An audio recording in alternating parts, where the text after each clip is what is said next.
Guys! For today's video pala ay gagawa tayo ng tutorial for Philippine SIM card. Kung paano ito pagganahin dito sa Amerika. If hindi ito gumana, even naka-roaming na ito. So, explain ko muna sa inyo guys na yung SIM card ko pala is Globe. And when I traveled here in America, na-roaming ko na siya, napaludan ko siya ng 300 and then 150 ni-register ko for data kasi nga magta-travel ako in case. So, na-roaming ko siya, umabot naman siya ng Japan, gumana yung roaming number niya hanggang Japan, but when I arrived in Dallas, wala akong signal.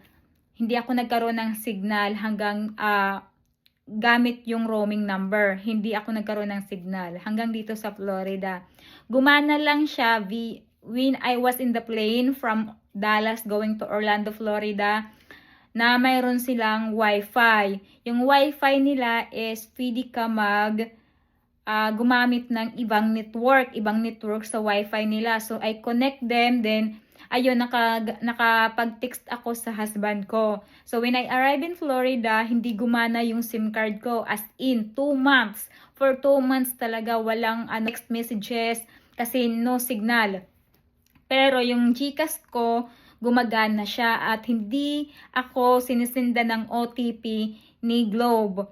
Yun yung pinakamaganda sa akin. Kaya lang, when I was 2 months here in America, nabigla ako na worry kasi nga, what if dumating yung time na hingian na ako ng OTP? At saka yung number ko talaga, yung SIM card na yon is, all my account is, yun ang gamit ko. Yun yung gamit kong number. Kaya nag-worry ako agad. So, ang ginawa ko, tinignan ko muna yung cellphone ko, inoperate ko muna siya, as in, pinag-aralan ko muna siya kung paano gumana yung SIM card ko. Kasi in case na hindi siya gumana, isisend ko siya sa Pilipinas para gumana lang.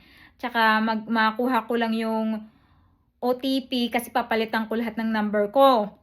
Nga pala, kasi nung dumating ako ng Dallas, pinalitan ko yung country code, ginawa kong United States kasi nga nag-worry na ako bakit wala akong signal, naka-roaming ako. So, mali pala. Even pala na hindi tayo magka-signal, wag na muna natin papalitan ng country code habang mayroon tayong Philippine SIM card. Pinalitan ko na siya ng country code. Back to Philippines na. So, nung pinalitan ko na siya ng country code, trinay ko ulit. Hindi pa rin siya gumagana. At ang ginawa ko, tinignan ko yung settings ko, kinalikot ko ng kinalikot, as in, pinalitan ko ng pinalitan, wala pa rin, binalik ko ulit sa dati. So, ito na yun siya guys.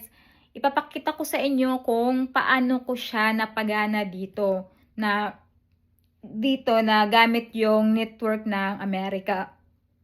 So, here we go guys. Excuse me. Parang busog ako, hindi naman kumain siya. So, ito na yun guys. Ipapakita ko sa inyo yung tutorial na ginawa ko para lang mapagana yung itel E70L, diba? Mumurahin lang yung cellphone ko talaga. Wala akong pabili. Wala akong pabili. Hindi ako mayaman. Hirap ako.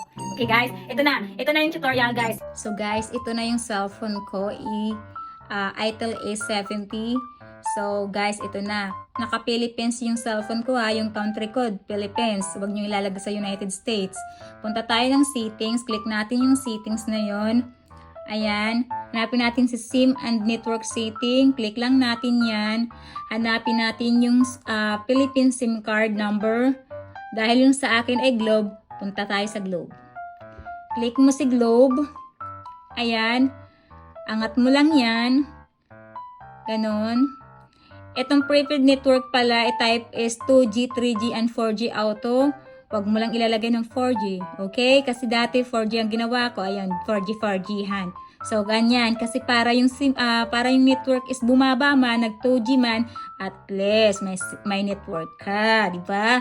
So, ayun na nga guys. Ayan. Carrier video calling on. Hanapin natin si Choose Network. Siyempre, ayan, si Choose Network na yan. Click natin si Choose Network. Ayan. Bakit ganyan yung lumalabas sa akin? Kasi in-off ko yung automatically select network ko. Pag naka-off yan, ganyan. Makikita mo naman yan na may off. Diba? Naka-off siya. Pag naka-off siya, lalabas yan.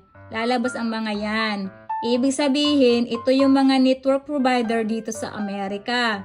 T-Mobile, AT&T, ayan, yung public safety broadband. Very soon, hahanapin natin yung naka-public network. Ibig sabihin, pag public, makakakunik ka. Pag private, nakalock yun, guys. So, itong AT&T ang clinic ko kasi yan lang yung naka-public. So, itong T-Mobile naman, trinay ko yan. Hindi yan gumana kasi nga naka-private. Lahat yan trinay ko. Talagang tanging AT&T lang ang gumana sa network ko. Yan, press natin yung AT&T na yan. O, nagsa-searching pa guys. Sorry. Pero pag hindi nagganyan yung cellphone nyo, ibig sabihin mabilis yung daloy ng signal nyo. Ibabak ko na lang siya para lang matanggal yung searching na yan. Okay guys? Ayan, lumabas na siya, diba? Kung bakit nag-blue yan, kasi naka-already connected na ako sa AT&T. Kaya ako naka-on na siya. Pero pag hindi pa yan talaga naka-on at wala pa dyan nakalagay na AT&T, ibig sabihin hindi ka pa nakakonect sa anumang network. So, i-click mo yung AT&T 4G na yan to register the network to your phone. Pag click mo yan, lalabas yung registered on network, diba? So, ayun na yun guys. Yan, nakakonek ka na sa network dito sa Amerika. Nice! Ayan na, naka 4G ako, diba? Mas signal. Kaya, try nyo na guys. Subukan yung ganito pag hindi kayo nagkaroon ng signal, even naka-roaming na yung cellphone nyo, paglapag nyo ng Amerika. And take note guys, wag atat. Kasi minsan, hindi siya nag-automatic magkaroon ng signal dyan sa taas niyan. Wait 24 hours. So, ayun na. Pasensya lang muna tayo guys. Antay-antay ng 24 hours hanggang gumana yung network. Subukan nyo lang. At take note guys, hindi pare-parehas yung states ha. Depende siguro sa states kung ano yung public network. Kasi dito sa Florida, AT&T is a public network. Sa ibang states, hindi ko alam kung ano yung nakapublic sa kanila. So, try nyo lang guys. Baka sakali lang naman gumana sa inyo yung tutorial kong to. Kasi sa akin nga gumana. Pero subukan nyo pa rin guys. Wala namang mawawala sa subukan, diba?